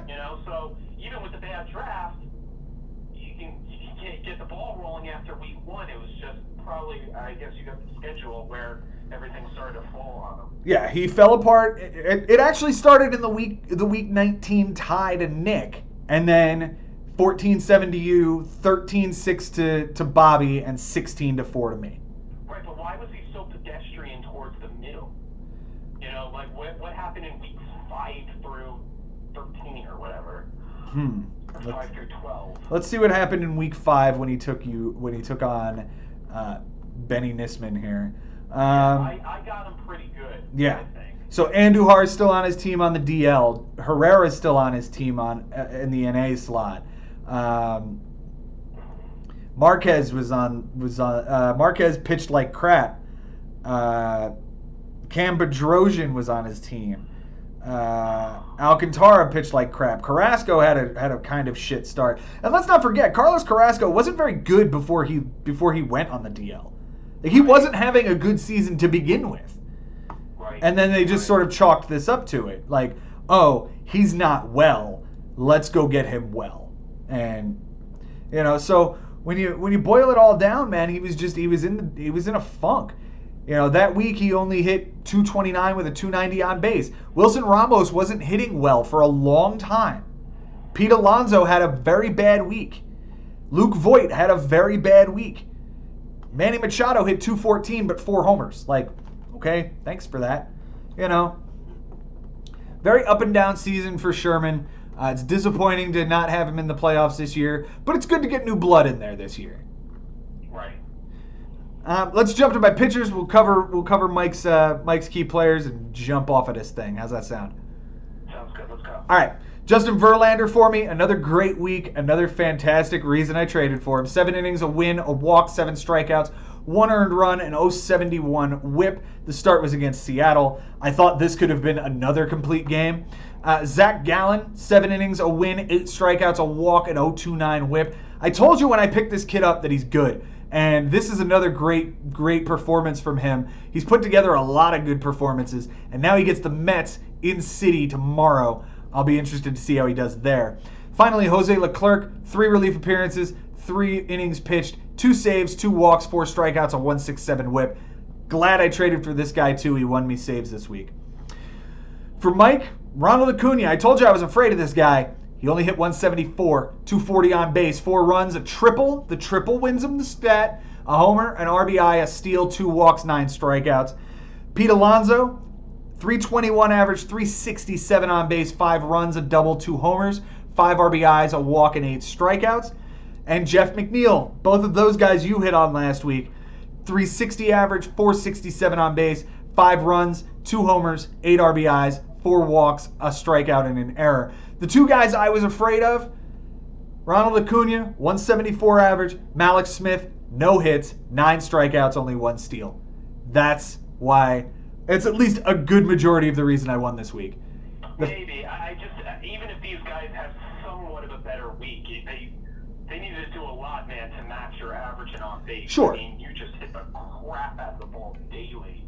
I mean, can we just look at what you did Monday, Tuesday, Wednesday, Thursday, Friday through the end? It just didn't seem like you had one bad hitting day. Monday I hit 471 with a 525. Tuesday, 438 with a 526. Are you kidding me? Wednesday, 346 with a 452. Thursday, 250 with a 400. Oh, finally, but still 400 on base. Continue. Friday, 200 with a 243 and 11 strikeouts. Bad day. Saturday, 357 with a 457, 3 homers and 11 RBIs. And Sunday, 286 with a 395, 5 homers, 7 RBIs. All right, so you cooled down towards the end a little. I had one bad day. I had one bad day. Too much, too early. Yeah. For Mike's pitching, Mike Clevenger, he went on Sunday and gave him a solid start. 13 1/3 overall, 16 strikeouts, a win, 2 homers, 6 walks, 2.70 ERA, and 0.90 whip. The starts came against the White Sox at home and in Minnesota. Mixed bag as far as results is concerned. The 9 strikeouts come against the White Sox. Just a really good week from him. And ultimately, that guy's the reason he wins innings, because all of these guys he picked up, sure, they gave him 23 innings combined, but it took 6 guys to get that far. Clevenger alone gave him 7 innings that day. That's a great start, and hats off to him. Adam Kolarek, I will give credit where that is due. 3 relief appearances over an inning and 2/3 with a win and 2 strikeouts, all clean. He gets a win from Adam Kolarek. I don't know which game this was. It was September 4th against Colorado that he gets the win. I don't know how that exactly happened, but to get a win off of a guy that he didn't stream him. He was on his team to start the week, but he did end up dropping him as one of the guys he dropped for this sixsome of this 6-pack of pitchers. Finally, Diego Castillo. So 4 relief appearances, 6 innings, a win, 9 strikeouts. That's a start with 4 relief appearances. That is a fantastic start. 1 walk and 0.33 whip. That is a beautiful start you're getting with 4 relief appearances out of there. With that, we jump off, and let's jump to Jason Ashby, witness protection, taking on Ari Nisman, bumping Uglas. Jason was pretty safe sitting there in the 3 spot, a couple of games up, but there was a period of time where he was dropping back to the 4 spot, Benny. Yeah, I know. And it was kind of all the way up until Sunday, where Ari had the lead going in, and or maybe it was tied going to Sunday, but it it felt like Jason was going to eventually take over. He was so close. I'm surprised that Jason didn't win RBIs. He ends up losing by 2. But why don't you do the closed categories and then we'll break it down. Yeah, close categories this week. Jason wins by a double, a steal, and a relief appearance. Ari wins by 2 RBIs, an error, a win, a loss, and 4 ticks on the whip. They tied in home runs by a batter and home runs by a pitcher. I'm going to have to pause right here. I forgot to calculate Jason's bench, so hang on one second. Let's go. All right, we're back. And Jason for the week went 8 for 34 on his bench. That's a 235 batting average. 2 runs, 2 doubles, a homer, 3 RBIs, 2 walks, and 8 strikeouts. The homer plays, that came from Andrew Benintendi on Tuesday. He went 2 for 4 with a run, a double, a homer, an RBI, and 2 strikeouts on the bench. And Nick Senzel was 0 for 2 with a strikeout in center field. The 3 RBIs would play, but he'd have to be perfect, and it came across 3 different days. And maybe somewhere along the lines, you know, he ends up missing out on a steal or a double somewhere. So I'm just going to say that the homer is what plays and would have gotten him that stat, make it 12-8. His moves this week, he picks up Rougned Odor, who jumps from Ari's team to Jason's team this week. Does pick up Robert Duggar, a good start for Miami. Brendan McKay was a good start for Tampa. Victor Caratini, a guy that Ari used to fucking crush me. Jason uses this week. Not very well. He only got like 1 hit and 5 at bats, but take it for what it is. And, you know, got Ronaldo Lopez late in the week, though he didn't even need him. All right. I'm interested to know what's on Ari's bench. Okie dokie. Here we go. Ari goes 15 for 38. Is that bad? That's 15 for third. No, I think that's decent, isn't it? It's a 395 batting average. Yeah, that sounded pretty good. 12 runs, 6 doubles, a triple, 4 homers, 12 RBIs, a steal, 5 walks, and 8 strikeouts. It clearly could have just been Ohtani. I know Ohtani should have been played, on Saturday? Ohtani should have been played Friday and Saturday. Ohtani went 2 for 4 with a run, a double, a triple, and 2 strikeouts on Friday. Vlad Guerrero was 0 for 4 at third base, and Arenado was at utility. We know about this dichotomy of his roster. Saturday, you're right. Ohtani should have been played. 3 for 5, a run, a double, a homer, 5 RBIs, a steal, and a strikeout on the bench. Arenado 0 for 3 with a walk and a strikeout at utility. A double, a home run, and a steal when Ari loses by 1 double. He ties in home runs and he loses by a steal. Yep. That puts you in the 3 seed. That benching, yep, is exactly what Ari needed to put into his lineup. It would put me in the 3 and drop Jason back. You know, you add in Starlin Castro on Sunday, 2 for 4, 3 runs, a double, a homer, 2 RBIs, a walk, and a strikeout on the bench. Arenado 0 for 3 at third base. I know you're not benching Nolan Arenado for Starlin Castro. I'm not suggesting that, but these are the type of plays that would make a difference. Asdrubal Cabrera. It feels like Ohtani was kind of a lost soul in our fantasy league this year. He Yeah. kind of rode the bench most of the year. Yeah. And, you know, when you look at Ohtani, his season was pretty damn good. 292 average, 17 homers, 61 RBIs, 12 steals. The guy has a chance to go 15-15 in a part-time role because he didn't play every day.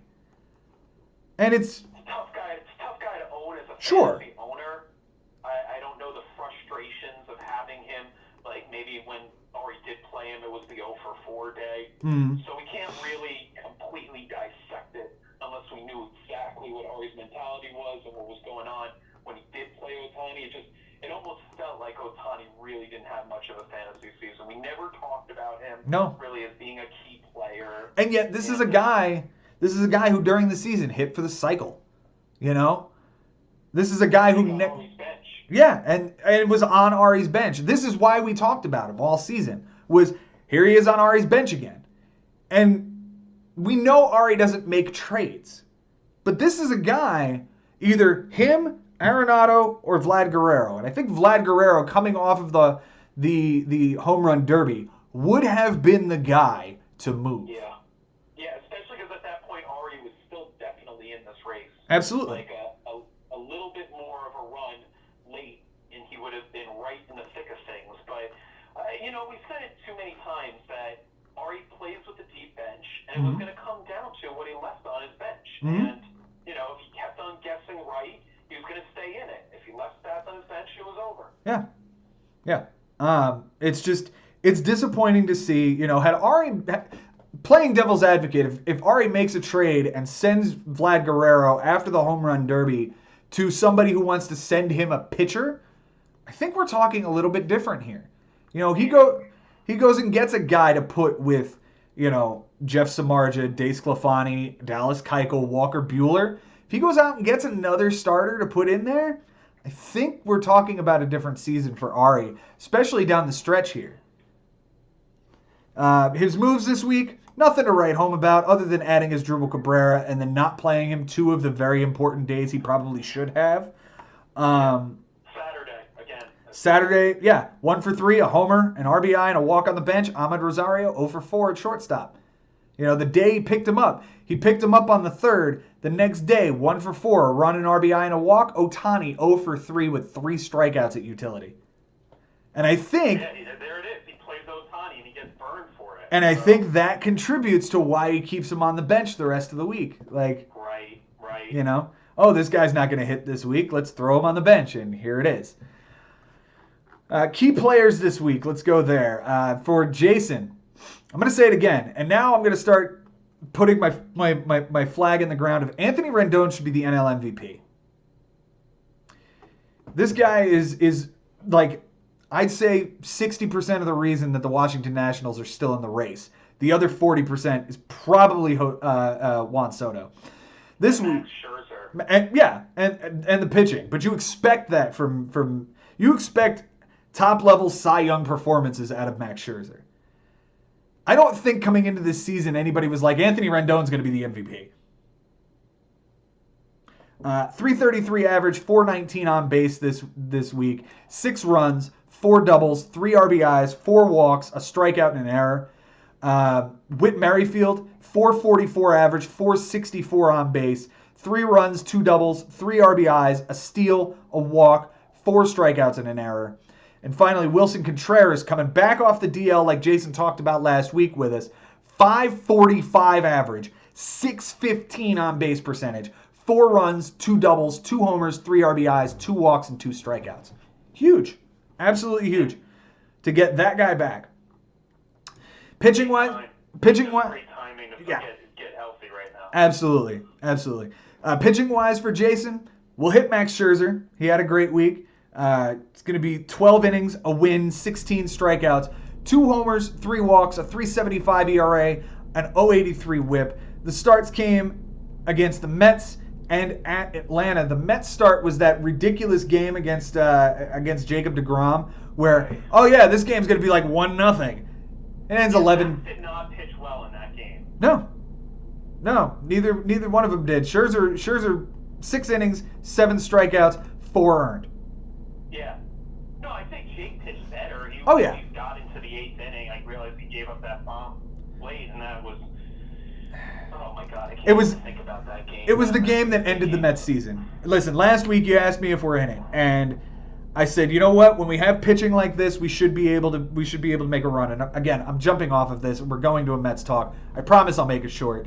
But that game is the dagger in the fucking heart of the Mets season. That has to be the worst loss since the last game of 2008. I remember Luis Castillo not catching a fly ball. Yeah, against the Yankees. There's that. There's Beltran getting caught looking with the bases loaded in 06. That's 06. Right. 07 and 08 07, 08, they have a chance to win the last game against the Marlins, and they can't win that game. Yeah, so. Glavine gives up like 7 earned in the first. Yeah. But that one, right. at least Glavine giving up 7 in the first, you're like, well, fuck. It's over. Right? It's over. This, 08 was more torturous because Beltran ties the game with a 2-run homer, and they're right there, and I think it was Aaron Seeley that ended up coughing it up late, if I remember Yeah. correctly. But This is a completely different one. this loss on Tuesday, it matches right up there with Yeah. it as one of the worst losses Yeah. in franchise history. It was the biggest overcome loss for either team. They've never the Mets have never given up never taken a 6-run lead into the ninth and lost the game, whereas the Nationals have never been down by 6 runs in the ninth inning to win a game. So, Exactly. history across the board on Tuesday, Yep. and I was disgusted. Yeah, I absolutely hated it, and we'll get in a minute to somebody else who, yeah, fuck everything about that game. Fuck everything about that game. That's all. I'm fucking flustered now. All right, Carlos Martinez. Let's just get off of this subject. 3 relief appearances, 3 saves, 3 1/3, 4 strikeouts, an 0.30 WHIP, and finally Hector Neris. 4 relief appearances, 3 2/3, a save, a walk, 5 strikeouts, a 1.36 WHIP. You know, Jason won saves going away. He won relief appearances by 1. ERA he wins fairly comfortably. Innings he wins fairly comfortably. You know, this is a team built for the playoffs. He's got, 4 closers on this team? 4 good closers. And he just added Blake Trine into this roster going forward. Now, I dropped him. Look, he's not what he was last year, but if he can maybe get a 3-week stretch, it's going to be huge for Jason. This team is built for the playoffs. He's going to be a really tough out this year. Yeah, you said it best. I think he's done everything that he needs to fortify himself for the next 3 weeks. Johnny Cueto potentially coming back. He only is going to get 1 start out of Scherzer, but if it's a great start and the bullpen does what it's supposed to do, it's going to be Jason in the semifinals against Mike Haber. Yep. For Ari this week, his key players, we're going to talk about Starlin Castro. 333 average, 417 on base, 7 runs, 3 doubles, a homer, 2 RBIs, 2 walks, 4 strikeouts, 2 errors you don't like. And that is without counting what he did on Sunday, which would have made it even better had he been playing.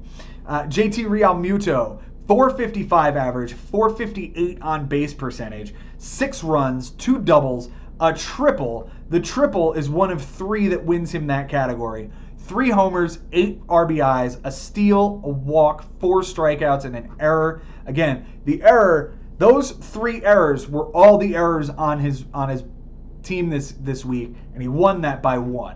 So even with those 3 errors, these guys contributed to what he was capable of doing. Finally, Brian Reynolds, who other than Pete Alonso is arguably the rookie of the year in the NL this year. 214 average and on base you don't like. 4 runs, 2 doubles, 2 homers, 5 RBIs, 8 strikeouts you also don't like.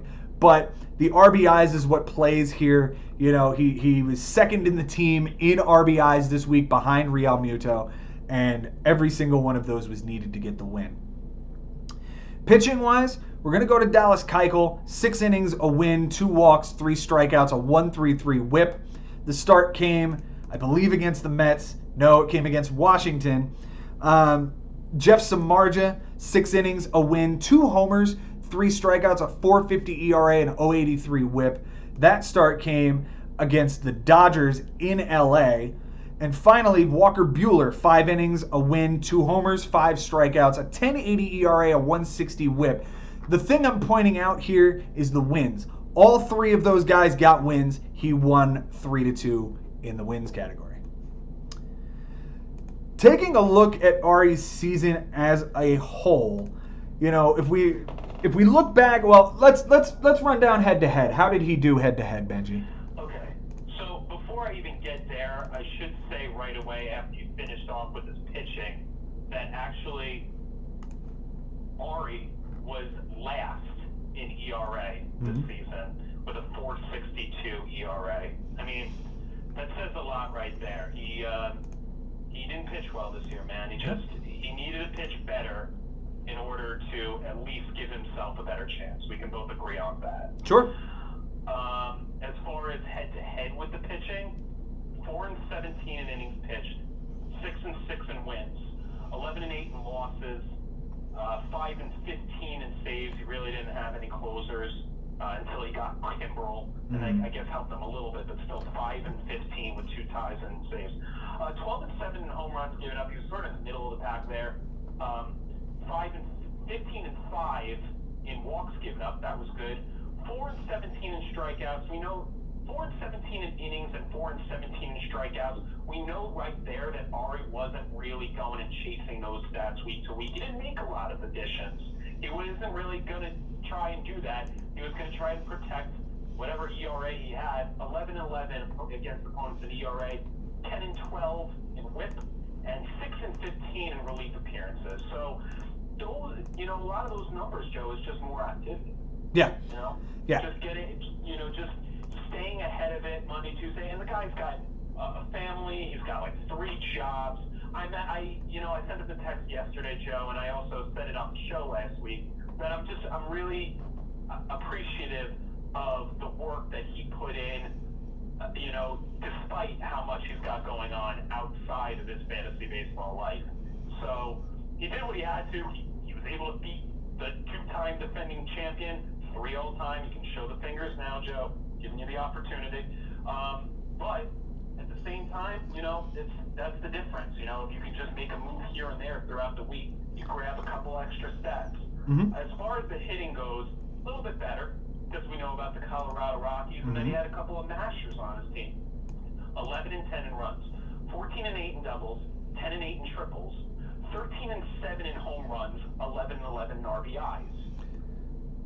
13 and 8 in RBIs. Okay. 13 and 8 in RBIs, 8 and 12 in stolen bases, 7 and 14 in walks, so he didn't walk a lot. 13 and 9 in strikeouts. I kind of figured that because he would play like with the short lineup. But you thought maybe with Desmond and some of these Colorado hitters, he would actually lose strikeouts more. But 13 and 9 is good. 11 and 8 in errors. 14 and 8 in batting average. 11 and 11 on base percentage. He had a good hitting team, and he competed with his opponents as well. Yeah. I mean, look, when you look back on Ari's draft, there's an argument to be made that his top 4 picks are the best top 4 picks in the draft. Arenado, Blackmon, Walker Buehler, JT Realmuto. Those top 4 are arguably 4 of the best picks to that point in the draft. Right. It's from there that things go sideways, and look, I don't know what Ari was thinking, but it's almost like he got really cute really quick. Vlad Guerrero, he wasn't starting the season with the Blue Jays. Craig Kimbrel had not yet signed. Rougned Odor, a low average hitting second baseman. Travis Shaw. He hits with a lot of pop. Sure. So that's not a terrible. Sure. Travis Shaw, who had a great season last year, was a disaster this year. Yeah. David Robertson gets hurt. He loses him. Dellin Betances still hasn't pitched an inning in Major League Baseball. Dallas Keuchel had not yet signed. Ahmed Rosario, good pick. Good pick. Great. Ian Desmond, okay, you're adding another Colorado bat. Batting average was terrible this year. Yes, but you're adding another Colorado bat, and I see what you're doing. You're logging the guys that are going to hit in the middle of the Colorado Rockies lineup, and half their games are at home. I get it. Max Kepler, huge pick that he didn't hang on to. Right. He did not hang on to Max Kepler, who's got 36 home runs and 90 RBIs this year. Was that a drop very early in the season? I feel like Kepler was quickly on Jimmy's team. I mean, like a second week drop. I'm going to find out. Kepler was drafted in the 14th round. He was dropped April 19th by Ari. April 22nd, Jimmy picked him up and hasn't dropped him since. 36 homers, 90 RBIs, a 252 batting average. Zach Godley. Now, Zach Godley, in the 15th round, is Ari's second pitcher, if you don't count Dallas Keuchel, who hadn't signed. He wasn't a baseball player at that point. So Zach Godley becomes his SB2, who had a disastrous season. Hunter Strickland gets hurt. He adds Shohei Ohtani in the 17th round, but he's already got that logjam from the first 5 rounds as a utility-only player. Sergio Romo had a good year. Keone Kela did not. Jake Bowers was meh. Josh Reddick was okay. Alex Verdugo wasn't a starter at that point. Jose Urena becomes his SB3 in round 23. Matt Harvey becomes his SB4 in round 24. And he finishes it out with Jay Bruce. I think Ari got cute about round 5. And Guerrero pick, like you said. Yeah. The Guerrero pick, the Kimbrel pick, the Keuchel pick. Those 3, like, you do one. You can't do all 3. No, and he just left an empty bullpen so much, so often, that he was just trying to make his minimum a lot of time, and he would just throw a ton of starters that were terrible just to make the inning, and that goes in with his terrible ERA all year. Yeah. So, look, awesome manager. Oh, yeah. He's got a lot of shit on his plate. Does the best that he can. Went to the semifinals against you. Perennial playoff team most years. This year, just like Uncle Barry, just like Mike Sherman, these great managers that just ran into a lot of competition. Hard work from the guys that got in and the guys that would spoil them week to week. So, Ari, good season. You end up I believe he ends up in 9th. So amongst all those guys that were racing, Ari's that next seeded guy. Yep. So I'll give him credit. He almost got to 500 this year. Yep. And bottom line, he did work for this. You know, he did. He wasn't as active as he has in previous years, but he still was active. Beating you twice, I think, is an incredible accomplishment. So. Just want to thank him again for putting in the effort and working so hard, because with all he's got going on his plate, it's not so easy. Yeah, no, I give him a ton of credit. He's always a tough out. You know, like you said, he's the next guy up after that top 8 that were racing for the playoffs. He's that next guy. Granted, he's 18 games behind him. Right. But he's absolutely competitive. And if I could just have this nice little round moment, he made exactly 100 moves on the season. A nice round number. Right, and that's still a lot. 100 moves. Yeah. You spent that much time to make 100 additions in the last 22 weeks. I Yep. mean, I really appreciate it. That's all I can say. Absolutely. Hats off to Ari. Jason, welcome to the playoffs, buddy. You know, we talked to you last week. We both hoped that you made it. Here you are, and let's see what you're capable of, because this is your first opportunity to get us to show us what you're made of. Guys, congratulations, and now no matter what happens, because he faces James, there will be a rookie playoff manager that'll automatically be in the semifinals, no matter what. Yes, and if it's Jason, he'll be facing off with Mike Haber, and if it's James McCloskey, he's gonna get you, Benji. Yeah, I know. No matter who I'm ending up facing, it's not going to be an easy one for me. I'm going to have to work my tush off. I'm just lucky that I have the bye, so I have time to plan. Yep. All right. Guys, we'll be right back. We're going to possibly get a guest on. We'll see what's going on there. We'll be back in just a minute.